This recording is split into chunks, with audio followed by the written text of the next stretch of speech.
Makanya kan ada orang berubah-ubah. Hari Senin minta sepeda, Selasa minta motor. Malaikat stres itu. Dia bilang, saya belum lapor kok sudah rubah. Kan kuncinya di situ. Dan ini yang orang tidak pikirkan, Pak. Kadang-kadang sholat duhur minta sepeda, sholat asar minta mobil, sholat isya minta jabatan. Malaikat bilang, saya belum lapor ini. Makanya Imamul Ghazali itu mengatakan, ijabut dua arba'ina yauman mania. Kalau mau diterima doanya 40 hari jangan ganti doa. Itu saja kau minta. Sama aja kalau ada anak kita tuh. Mak belikan kak sepeda, mak belikan kak sepeda. Besoknya, mak belikan kak es krim. Besoknya lagi, mak belikan kak mobil-mobil. Kita cuma belikan es krim. Supaya dia diam. Tapi coba kalau ada anak kita, mak belikan kak sepeda. Bangun, mak belikan kak sepeda. Kita mau ke kantor, mak ingat belikan kak sepeda. 1 minggu saja anak kita selalu bilang belikan kak sepeda, pasti kita belikan. Karena kita yakin betul-betul dia butuh. Kalau pagi minta sepeda, siang minta celana, sore minta mobil-mobil, kita belikan es krim supaya dia diam. Begitu. Pakai ini tawadu sekali ya. Ngaku bodoh tapi baca ayatnya canggih. Emang begitu orang alim ya. Barakallahu fikum. Hadratal muhtaramin wal muhtaramat, ikhwanu fillah. Alhamdulillah. Alhamdulillahi rabbil alamin.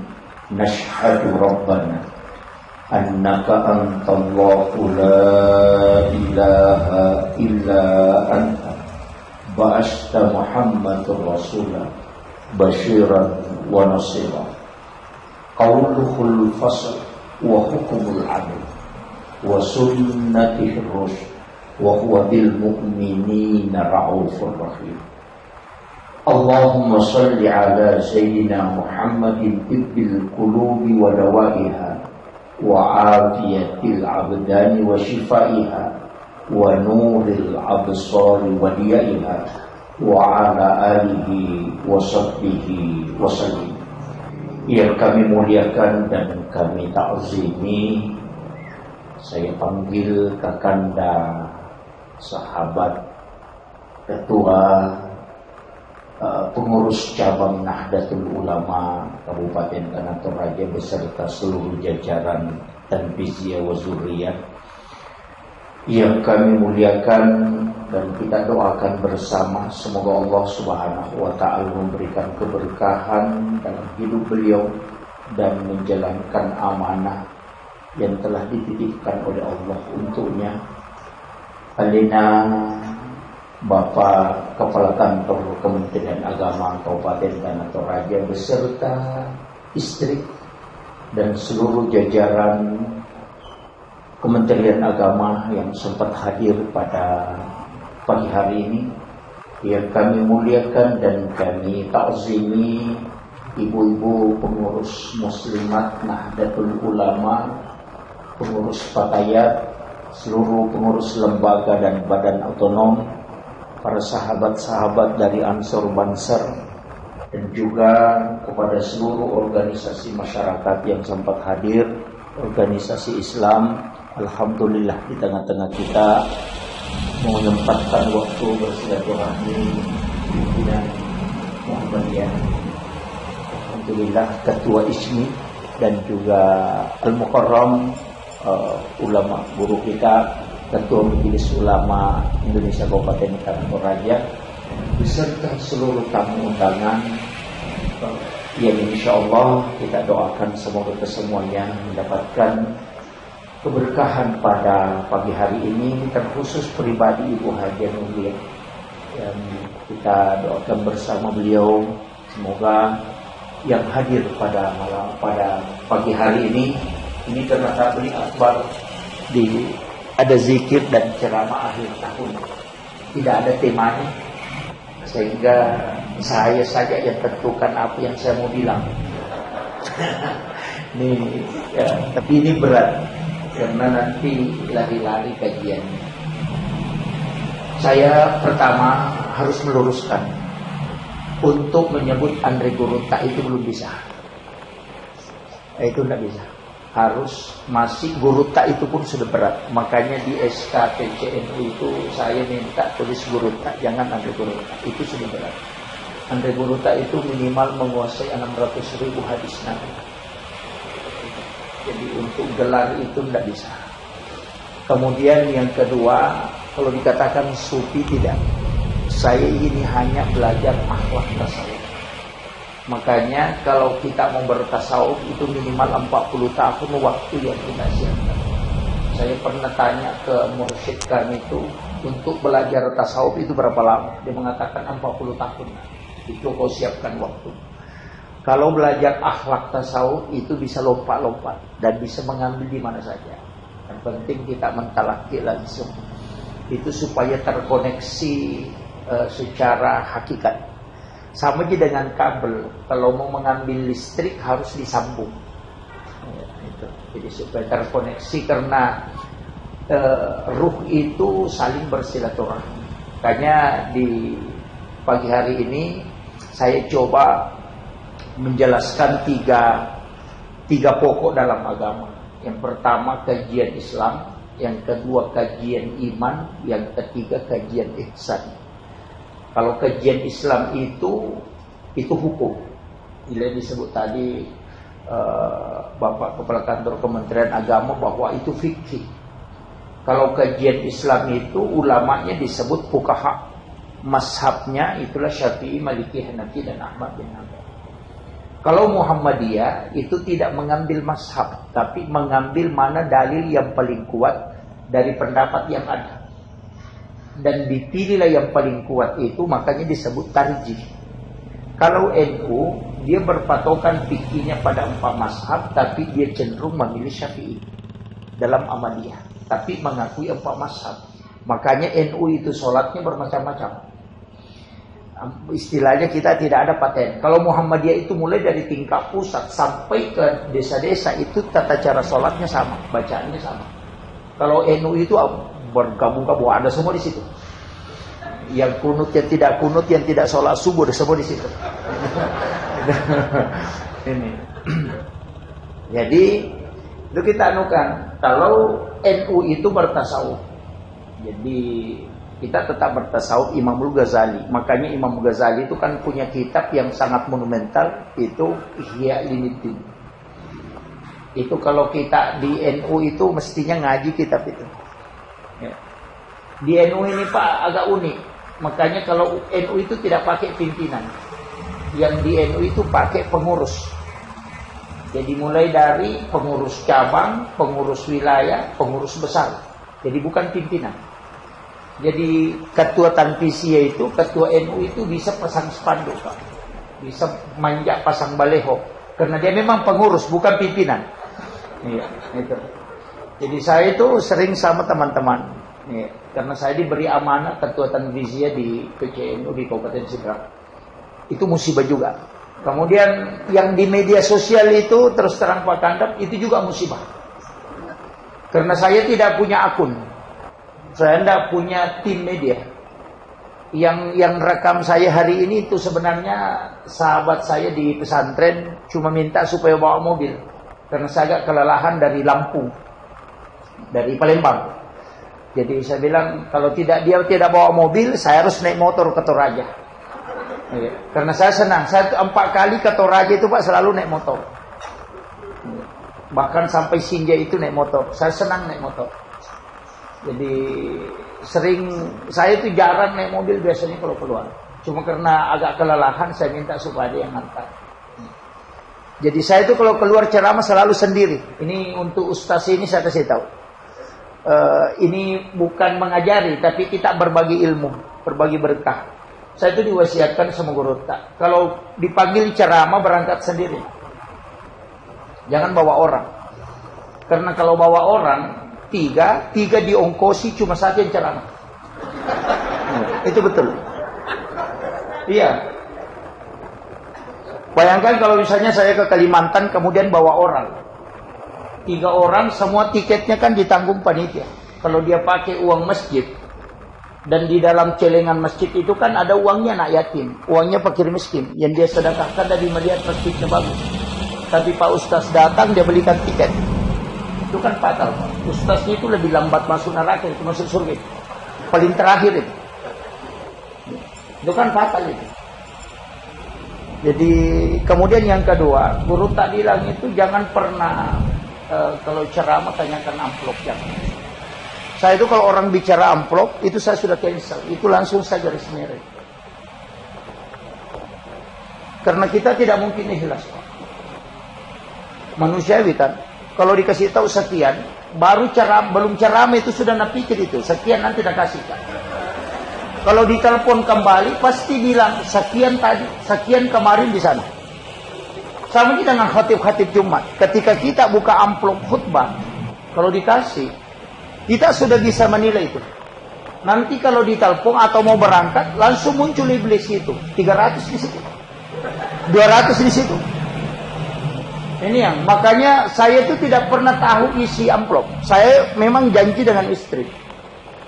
Kau yang buka, jangan kasih tahu saya. Kalau kau kasih tahu saya, kita bisa cerai. Dan saya ultimatum memang. Makanya saya tidak pernah tahu berapa yang dikasih orang. Karena kapan kita buka, kita tahu sekian, itu bisa menghitung. Tapi kalau kita tidak tahu, bukan urusan saya. Saya bilang kau buka, jangan kasih tahu saya. Selesai. Jadi agama ini bisa kita mengatur untuk bisa kita enjoy dalam beragama. Jadi jangan, agama ini Pak tidak boleh kita jual. Islam itu begitu. Jangan katakan jadi penceramah supaya dapat amplop. Jangan. Jadi penceramah supaya bisa mengajar. Jadi guru jangan katakan supaya bisa terangkat jadi PNS. Jangan. Jadi guru lah supaya bisa mengabdi untuk umat. Jadi selalu dahulukan agama. Makanya tadi saya katakan tidur saja itu Pak harus sandarannya ke agama. Katakan saya mau tidur cepat supaya bisa bangun sholat tahajud. Supaya sandaran tidurmu adalah untuk sholat. Makanya kalau ada orang tidur saja itu tidak niat begitu Pak. Itu 3 jam tidur itu sia-sia waktunya. Sama aja dengan sholat. Jangan pernah diputus. Makanya orang Bugis itu mengatakan sampai tepat tuh kan. Dalam bahasa Bugis itu. Dalam tasawuf. Sebenarnya itu niat aja tuh Pak. Kalau kita sujud terakhir dalam sholat duhur nanti, niatkan untuk sholat asar. Kemanapun kau berjalan, itu pasti kau berjalan menuju sholat. Kalau kau meninggal di pasar, kau kan meninggal menuju sholat. Dari situlah ulama kita mengatakan, saya meninggal di tempat tidur pun sudah mati sakit. Karena niatmu menuju ke sholat. Makanya penutup sholat kan 2 salam toh. Salam itu kan ada 2. Salam itu karena ketemu, salam itu karena berpisah. Makanya salam ke kanan itu untuk menyambung waktu berikutnya. Salam ke kiri itu untuk memisahkan diri dari waktu setelahnya. Kan begitu. Makanya kalau kita sholat, jangan diputus Pak. Parah itu kalau diputus. Makanya niat sholat dengan niat mau sholat itu beda. Kalau niat sholat itu ditakbir. Niat mau sholat itu pada saat sujud terakhir. Makanya Imam Nawawi ad-Dimashqi itu dalam hadis Arba'in Nawawi itu dia mengambil hadis pertama itu tentang niat. Padahal banyaknya hadis, kenapa niat yang dia pertama? Innamal a'malu binniyat wa innamal likulli imrin ma nawa. Karena di situ kuncinya bahwa segala sesuatu di situ di niatnya. Sama dengan caleg Pak. Yang mana sogokan, yang mana sedekah itu cuma niatnya caleg. Di situ aja. Sama aja dengan sholat. Apa bedanya orang sholat taubat dengan sholat sunat tahiyatul masjid dengan sholat wudhu? Itu kan cuma niatnya. Sama-sama 2 rakaat. Bacaannya itu gak sama. Makanya jangan langsung menilai orang. Kadang-kadang kan kita begitu. Langsung memponis ini. Oh, itu yang bahaya itu. Jadi dalam agama itu begitu. Kita harus hatinya orang kita tidak tahu. Makanya berbaik sangka aja. Kalau ada caleg bagi-bagi kita mengatakan oh dia sedekah. Karena memang orang baik itu Pak kalau orang sedekah. Biar ahli sholat, biar bangun tahajud. Kalau kikir pasti dibilangi. Tidak dianggap baik.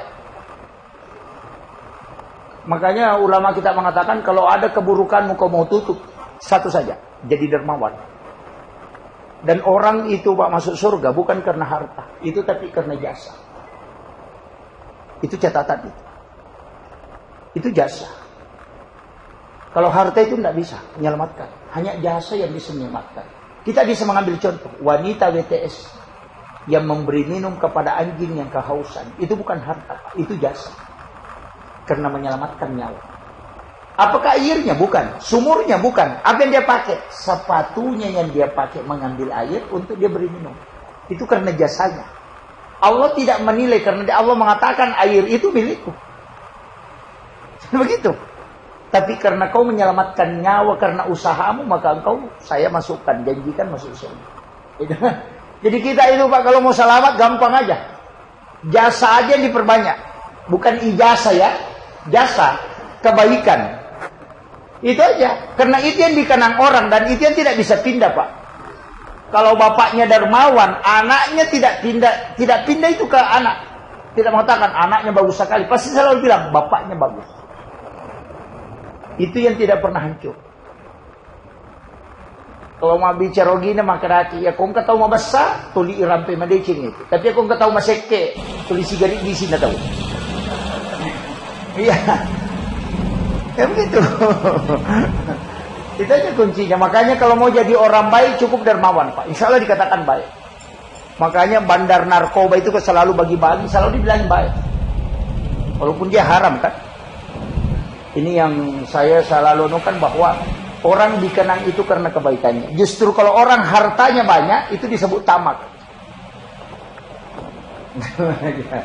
Tapi ingat, jangan kalau kita ngaji tasawuf itu kan larinya ke kita. Jadi kalau ngaji tasawuf itu, sebenarnya tasawuf itu Pak terbalik. Itu logika terbalik. Kalau tasawuf itu kan terbalik. Makanya dia mengatakan ibda binafsi. Dirimu, kembali, semua kembali ke kita. Saya kasih contoh. Yang mana kita syukuri? Kenyang atau lapar? Kenyang. Kalau yang disyukuri kenyang itu keliru Pak. Karena tidak mungkin enak makanan kalau kita kenyang. Iya. Nanti lapar baru makanan itu enak. Berarti syukuri laparnya. Karena kalau kau kenyang baru kau makan itu pasti pahit. Jadi nikmat itu ketika engkau lapar. Itu aja, makanya tasawuf begitu. Itu selalu kebalikannya. Jadi kalau ngaji fikih ya hukumnya, kaidahnya, tapi kalau tasawuf itu pasti kembali. Jadi sama tadi saya sering katakan bahwa dalam tasawuf itu tidak ada bab kikir. Yang ada itu bab tamak. Jadi kalau ada orang bilang itu si anu kikir sekali, sebenarnya dia tidak kikir. Dia itu yang tamak. Situ karena dia gak tahu masekte, tahu magalak ni milau mega. Coba enggak usah minta, tidak kikir toh. Itu aja kuncinya. Makanya kalau ada orang bilang, si anu itu kikir. Sebenarnya dia tidak kikir. Kau yang selalu minta. Coba tidak usah minta. Makanya tidak kikir itu. Harta kan sudah dicukupkan dan dilebihkan. Tidak ada orang yang kurang rezekinya. Dan saya kasih Pak. Imam Syafi'i itu pernah berdebat dengan Imam Malik. Ini di kalam Risalah itu. Imam Malik itu pernah bilang begini. Rezeki itu tidak usah kau cari. Di Imam Malik. Rezeki itu tidak usah kau cari. Karena rezeki itu sudah ditetapkan oleh Allah sebelum kau lahir. Yang kedua, ada malaikat yang disuruh bagi. Tidak mungkin salah bagi. Kalau tim sukses biasa salah bagi. Karena namanya saja tim sukses toh. Satu-satunya tim yang tidak pernah rugi itu Pak cuma tim sukses. Bosnya naik, sukses, tidak naik bosnya juga sukses. Makanya disebut tim sukses. Bukan tim kalah. Karena bosnya tidak menang juga sukses dia. Karena dia dapat. Nah itu. Jadi makanya dalam ulama kita kan begitu. Imam Malik mengatakan rezeki itu tidak usah dicari. Karena Allah sudah tetapkan. Beribadah saja, perbaiki kedekatanmu dengan Allah, nanti Allah aturkan rezeki. Imam Syafi'i mengatakan tidak bisa. Rezeki itu harus dicari. Burung saja kalau disangkarnya, kalau tidak keluar makan, pasti mati kelaparan. Makanya kita harus berusaha supaya bisa dapat. Imam Malik mengatakan tidak. Rezeki itu jangan dicari. Karena kalau dikatakan karena kuatnya orang mencari rezeki dia kaya Pak. Yang paling cepat kaya itu buruh yang ada di pelabuhan. Biasa angkuk-angkuk beras itu sampai 3 karung. Ya. Atau mengatakan orang kaya karena doa. Oh, kalau kaya karena doa Pak, tidak ada ustaz naik motor, semua naik pesawat. Karena semua ustaz tahu doa kaya itu. Coba tanya ustaz. Apa doa bisa dibaca supaya bisa kaya? Pasti diajarkan, padahal ustaznya tidak kaya. Ya begitu. Kalau dia mengatakan karena mungkin permata untuk apa itu? Ada di kampung saya Pak penjual permata itu tidak gokok permatanya. Tapi motornya itu motor CDI. Seandainya dia tidak ikat itu sadalnya, itu sudah jatuh. Padahal 3 kopor batunya itu. Jadi enggak, Allah itu sudah takdirkan. Betapa banyak orang Pak tidak tamat SD itu mempekerjakan profesor. Itu karena harta itu kekayaan Allah yang tetapkan, bukan kita. Allah itu memberitahu kepada kita, bukan ilmumu. Seandainya karena berpikir, hebatnya orang berpikir sehingga dia bisa kaya, maka sapi tidak dapat rezeki. Karena sapi kan tidak berpikir. Jadi begitu. Makanya rezeki itu serah diri aja Pak, tidak usah pusing. Yang banyak ini kan yang mengejar rezeki Pak. Makanya guru tak Jadur Rahman Ambodale itu mengatakan aja mulalungi dale, Pak itu kumulalungi pede mabela. Jangan kau kejar. Makanya rezeki itu Imam Malik bilang begitu, tidak usah. Imam Syafi'i mengatakan tidak, harus bekerja. Itu sampai subuh berdebat. Selesai sholat subuh, Imam Malik tinggal di masjid berzikir. Imam Syafi'i itu berzikir sejenak baru keluar. Tapi ketika dia jalan, dia temukan orang petik anggur. Dia singgah bantu. Setelah selesai dikasihlah anggur 1 keranjang. Lalu Imam Syafi'i berpikir otaknya, nah ini yang benar. Yang saya perdebatkan sama Imam Malik tadi malam. Imam Malik tinggal di masjid tidak dapat apa-apa. Saya keluar bekerja dapat anggur. Makanya rezeki harus diusahakan. Itu Imam Syafi'i. Untuk membuktikan itu dia bawa ke Imam Malik. Baru dia letakkan di meja, Imam Malik langsung bilang, itu pasti anggur. Imam Syafi'i bilang, betul. Imam Malik bilang, tadi sesudah sholat subuh saya kepingin makan anggur, makanya saya berdoa anggurnya datang, saya tidak bekerja. itu Imam Malik juga. Imam Syafi'i itu termenung, betul juga ini. Saya setengah mati bekerja di luar, dapat. Imam Malik cuma berdoa, sudah, tidak bekerja. Jadi 2 ulama ini pendapatnya benar. Makanya mazhab kita kan di situ. Mazhab kita ada yang bekerja baru dapat, ada yang tidak. Tapi kan ada kalimatnya Imam Malik. Sesudah sholat subuh, saya kepengen makan anggur, makanya saya berdoa. Apa yang dibaca Imam Malik, sehingga rezekinya itu didatangkan. Itu kan di kitab itu. Itu cari itu Pak. Itu dibaca kalau hari Jumat itu. Sesudah sholat Jumat, baca 70 kali. Jangan tinggalkan tempat. Baca 70 kali. Insya Allah dijamin betul itu. Dimudahkan itu. Tidak ada orang yang fakir yang mengamalkan itu. Dan rezekinya itu tiba-tiba. Itu kalau sudah sholat Jumat itu. Perempuan kalau duhur, sholat duhur di hari Jumat, baca itu. Sebelum merubah posisi duduk. Doanya pendek. Allahumma kfini bihalalika an haramika wa ghanini bifadlika amman siwa. Sudah hafal? Parah kalau muslimat tidak hafal itu. Saya ulang lagi. Allahumma kfini bihalalika an haramika wa ghanini bifadlika amman siwa. Itu doa itu. Jadi ulama kita dari dulu itu mengajarkan doa itu. Bahwa doa ini memang di wa yarzuqu min haitsu la yahtasib. Dikasih rezeki dari arah yang tidak disangka-sangka. Itu baca aja tuh Pak. Enggak usah pusing. Karena orang kerja itu dengan orang doa itu sama-sama kerja. Karena usaha itu kan ada 2. Ada usaha dengan fisik, ada usaha dengan doa. Kedua-duanya itu usaha. Jadi jangan katakan orang baca waqiah itu tidak ada usaha. Justru baca waqiah itu sama dengan berkebun. Cuma jalur rezekinya beda. Kalau berkebun dari tanaman. Kalau waqiah ada yang mengantarkan. Ada yang mengaturkan. Jadi jangan katakan orang ini tidak ada kerjaannya. Tidak. Justru kalau dia baca waqiah, memang Rasulullah mengatakan, aku tidak meninggalkan apa-apa untuk umatku. Kecuali ada satu surah di dalam Al-Quran. Siapa yang membacanya, istiqamahkan, maka dia tidak akan fakir hingga dia meninggal. Nabi janjikan itu. Waqiah itu, iza waqatil waqiah itu. Makanya baca waqiah itu ketenangan betul itu. Sebenarnya kita ini kan rezeki itu sudah cukup. Yang beban itu karena pikiran. Ya, tidak ada orang kurang rezekinya, sudah cukup itu. Cuma kita ini kadang selalu mau ambil yang tingkat tinggi. Maka di guru tak dapat talumi, melo dapat pitu. Oi marji memang. Makanya Latin Rolatun itu bilang, kalau uangmu cukup kau belikan sepeda, beli motor, kau beli sepeda, jangan beli motor. Jadi kalau uangmu cukup kau belikan motor, kau cukup beli sepeda. Jangan beli motor. Supaya ada saldomu. Nanti kalau jatuh, naik sepeda jatuh, bisa masuk ke dokter, ada ongkosnya. Tiada. Kita cukup beli motor, beli mobil. Makanya dicicil. Nih, stres setiap hari. Kan begitu. HP dicicil, dikredit, kursi dikredit, rumah dikredit, mobil dikredit, baju dikredit. Itu. Nama guru telat diramu itu nalalungnya. Sujangan aja nalalungnya tanggal lah. Kalau kalender itu kan, boy tanggal asyanu nih, boy tanggal anu sih, stres itu. Nggak bisa tidur matanya, Pak. Karena selalu hitung tanggal.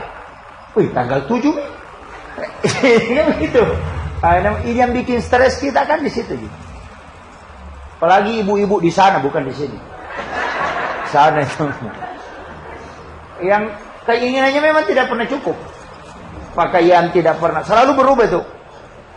Makanya muslimat itu kalau ada pengajiannya itu selalu berubah itu bajunya. 1 bulan berubah lagi. Bahkan ada yang stres cari penjahit karena belum lunas itu yang jahitan pertama. Tapi tidak ada di sini, tidak ada.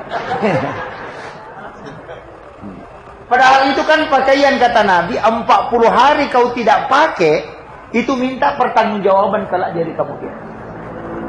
Kita ini banyak barang mati, Pak. Beli piring itu 10 lusin. Yang dipakai piring plastik.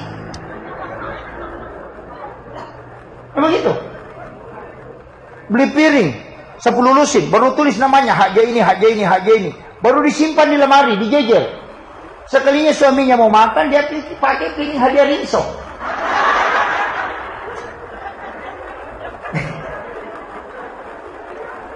Coba. Berapa juta itu yang 10 lusin? Dan tidak pernah dipakai. Nah bila nanti menikah anakku, sekalinya menikah anaknya, dia sewa piring juga. Coba pikir itu, Pak. Kita ini banyak barang mati, betul itu.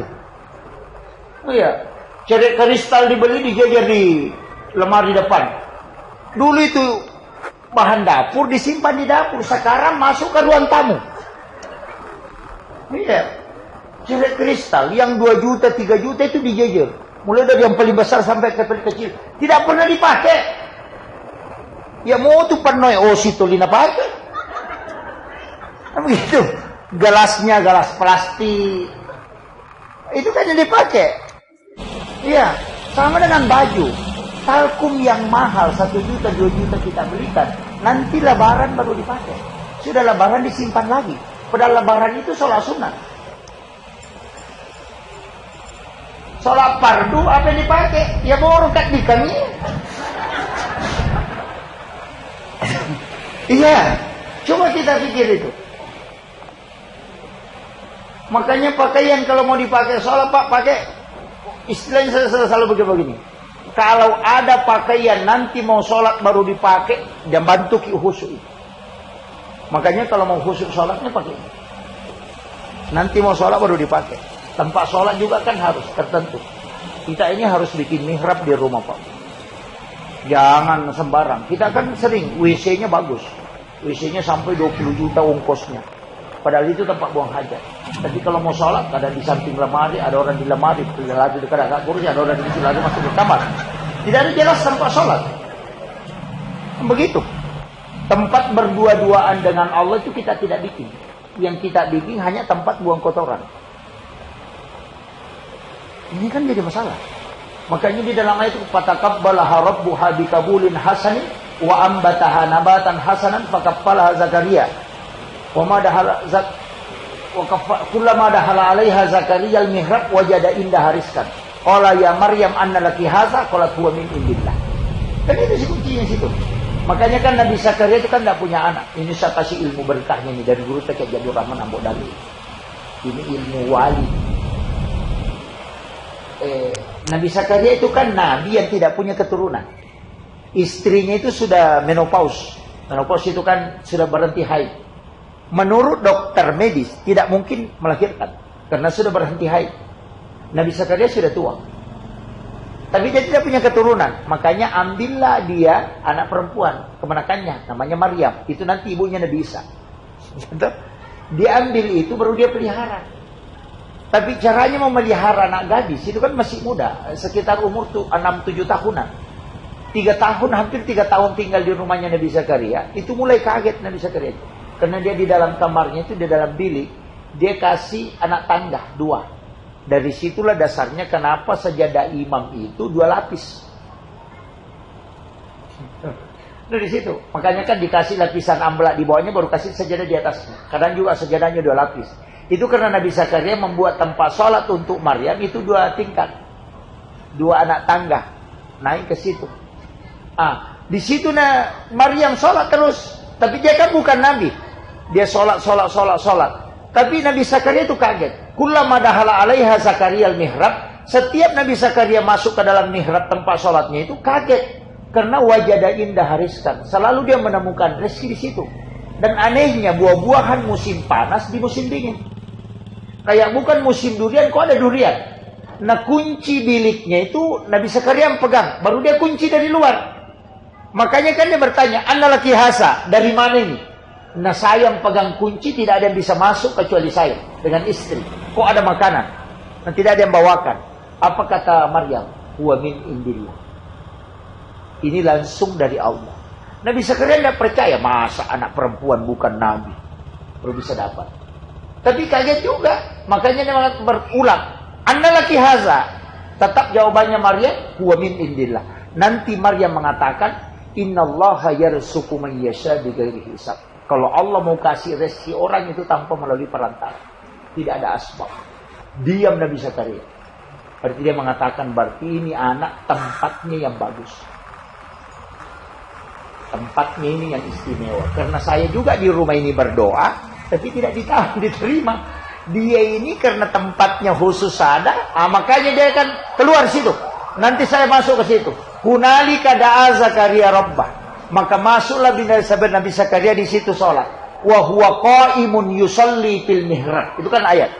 Dia berdiri sholat di dalam mihrab, kemudian dia berdoa, "Rabbi habli min ladunka surriyatan thayyibatan innaka sami'ud du'a." Ini yang banyak kita keliru, Pak. Karena kita berdoa nanti sudah salam toh. Assalamualaikum warahmatullahi wabarakatuh. Assalamualaikum warahmatullahi wabarakatuh. Baru berdoa. Itu keliru betul itu. Yang benar itu berdoa dalam sholat. Makanya di situ kan wa huwa qa'imun yusalli fil mihrab. Dia sementara berdiri sholat di dalam mihrabnya. Baru di dalam sholatnya dia meminta, "Rabbi habli min ladunka zurriyatan thayyibatan innaka sami'ud du'a." Apa jawabannya Allah? Fanadatsul malaik. Turunlah malaikat. Allaha yubassiruka bi Yahya. Langsung dijanji. Kaget Nabi Zakaria, bagaimana bisa? Dijanji anak laki-laki yang tidak haid, ternyata istrinya bisa kembali subur. Kenapa? Karena dia meminta di dalam mihrab. Makanya Guru Taqi Jadur Rahman Abu Dali itu membagi kamarnya. Setengah dia tempati sholat, setengah dia tempati tidur. Itu dia bikin mihrab. Tapi kalau ada santrinya mau pulang dan tidak ada ongkosnya, dia minta uang sama guru. Tak dikasih tahu, masuk ke tempat sholat, periksa di bawah saja. Dan setiap anak memasukkan tangannya itu pasti dapat. Dan semua yang datang selalu dapat. Dari mana? Huwa min indillah. Itu ayat, bukan hadis. Ini yang orang tidak bikin. Ki Haji Maimun Subair itu langsung, Pak. Makanya ulama-ulama kita, para wali-wali Allah, para ulama-ulama sepuh pasti punya kamar pribadi yang tidak boleh orang masuk. Ada tempat khusus dia berduaan dengan Allah. Dia tidak masuk kecuali dalam keadaan suci. Dan jam tangan dengan handphone itu tidak dikasih masuk. Hanya tasbih dengan Al-Quran. Di sana tafakkur. Nanti masuk kalau mau sholat. Kalau dipanggil jangan bicara dunia. Keluar nanti baru bicara. Kalau 3 tahun kita tempatnya sudah tembus. Itu yang dianjurkan para ulama. Dan itu yang hilang. Apalagi kalau pejabat mesti punya tempat berduaan dengan Allah. Kalau kau mau tembus ke saf dengan Nabi, masuk ke situ. Karena pasti Allah bilang, hambaku membuat tempat untuk berduaan dengan aku. Itu kan ayat. Ini ayat Pak, bukan hadis. Hadis itu masih bisa diperdebatkan orang. Ini langsung ayat. Makanya ulama dulu itu selalu punya mihrab. Mihrab itu memang tempat khusus. Jadi kita kan di rumah tidak bikin itu Pak. Yang di rumah itu kadang musola. Musola itu bukan mihrab. Mihrab itu seperti lebarnya lubang kuburan. Dan dia disimpan di dalam kamar pribadi. Bukan tempat sholat berjamaah, tapi tempat sholat sendiri. Itu seperti lubang kuburan aja itu. Ulama kita seperti guru saya itu, mursyid kami itu, dia beli kain kapan. Kain kapannya itu di lapisan bawah, supaya tidak bergerak. Baru dia kasih sajadah di atasnya atau surban. Tapi dia punya wasiat. Nanti kalau saya wafat, kain kapan yang ada di mihrab itu yang kau pakai, bungkuskan saya. Dan ulama sufi mengatakan, siapa yang dibungkus dengan kain kafan dari mihrab, itu tidak akan hancur kain kafannya walaupun sampai 100 tahun. Tanah tidak akan memakan itu. Itu yang dipakai ulama dulu. Jadi sebenarnya ilmu itu gampang. Yang penting kita tahu alurnya, kau kesini arahnya. Itu ulama-ulama kita begitu. Kenapa dulu doanya itu mustajabah dari situ? Apalagi kalau dia memanfaatkan waktu-waktu mustajabah, oh itu enak sekali. Kita kan kalau dalam sholat, saya tadi mengatakan kita sering berdoa itu Pak di luar sholat. Keliru betul itu. Karena sholat itu adalah tempat berdoa. Makanya semua perbuatan yang ada di muka bumi ini, semua cabang ibadah, cabang masalah, pasti ada sholatnya Pak. Sholat taubat, ada doa taubat. Sholat musafir, ada doa musafir. Kan begitu. Kenapa tidak ada doa musafir? Kenapa ada sholat musafir? Nah sudah ada doa musafir. Kenapa tidak ada sholat sunnah hajat? Nah sudah ada doa hajat. Kan begitu. Kenapa mesti kita sholat? Nah sudah ada doa. Apa bedanya? Kan sholat juga doa toh. Doa ya doa. Biar tidak sholat kalau berdoa kan sudah. Di situ karena Nabi sudah sampaikan. Dia ultimatum. Nabi puasa 2 hari. Hari Senin dengan hari Kamis. Nabi ditanya kenapa puasa hari Senin. Alasannya 2. Karena saya lahir hari Senin dan wahyu pertama turun hari Senin. Itu alasannya. Makanya saya sering sampaikan ini Pak. Kiai Habib Pasuruan yang bilang. Makanya saya cuma ikuti ulama. Hari apa kita lahir puasakan. Iya. Jadi bukan puasa hari Senin ya. Puasa kelahiran. Kan Nabi ditanya kenapa puasa hari Senin. Karena saya lahir hari Senin. Seandainya Nabi lahir hari Selasa, maka Nabi akan puasa di Selasa. Makanya yang sunnah di situ bukan puasa sunnah hari Senin, tapi puasa sunnah hari kelahiran. Coba. Makanya siapa yang puasa pada hari kelahirannya, itu tidak ada penyakit yang bisa merusak tubuh. Makanya Nabi itu cuma 3 kali sakit. Itu penjelasan kan. Tapi mau bilang, bagaimana Ustaz? Nah hari Senin saya puasa, sunnah. Siapa yang puasa hari Senin, maka dia puasa sunnah kelahiran Nabi. Dan siapa yang puasa pada hari kelahirannya, maka dia puasa sunnah mengikuti Nabi. Berpuasa sebagaimana Nabi berpuasa pada hari kelahiran. Jadi itu satu hadis 2 hukum Pak. Itu, makanya ulama hadis itu dengan ulama fikih kadang berbeda pendapatnya. Makanya kita anukan itu. Kemudian yang kedua, kenapa Nabi puasa hari Kamis? Nabi mengatakan karena hari Kamis doa dan ibadah itu di-store malaikat.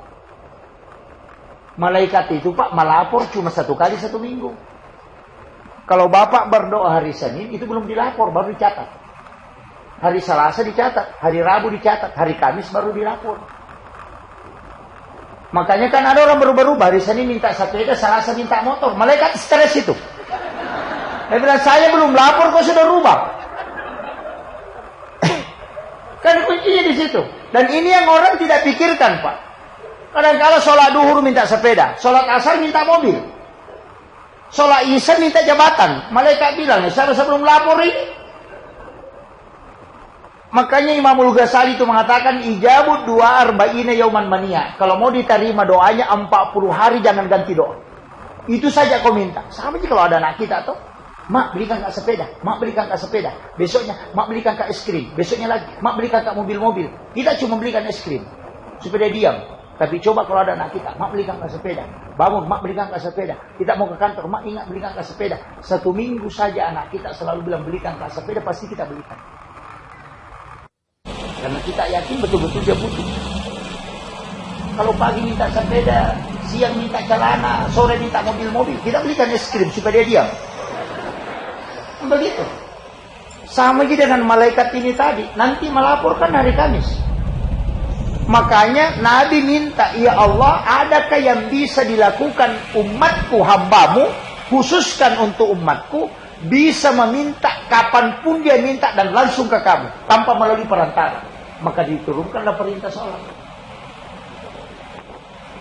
Makanya semua itu kan ada sholatnya. Sholat sunnah wudhu ada, sholat taubat ada. Padahal sudah ada doa taubat tuh. Karena kalau bapak bertaubat, nah belum dilapor, nah meninggal, itu jadi masalah. Tapi kalau sholat kan langsung. Ini kuncinya. Sama juga kalau bapak mau ke Jakarta tuh, atau ke Makassar lah. Kalau mau ke Makassar naik mobil bisa, tapi mungkin 8 jam baru bisa tiba. Kalau mau cepat naik pesawat, 1 jam 13 menit sudah bisa sampai. Tapi kalau mau cepat, lebih cepat dari pesawat, menelepon saja. Nah, telepon itulah sebenarnya sholat tanpa menggunakan perantara. Jangan nanti teleponnya tertutup baru minta. Di saat kau menelepon kau minta, makanya di saat sholatlah kau meminta. Itu kuncinya.